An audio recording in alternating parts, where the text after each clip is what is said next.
ఆవకాయ మన అందరిది, గోంగూర పచ్చడి మనదేలే.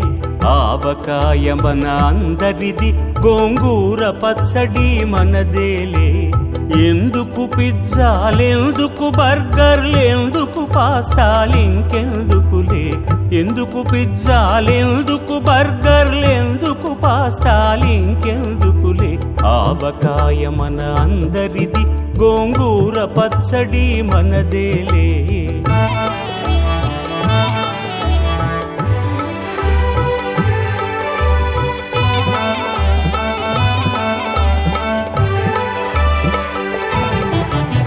ఇడ్డెన్లలోకి కొబ్బరి చట్నీ, పెసరట్టులోకి అల్లమురా.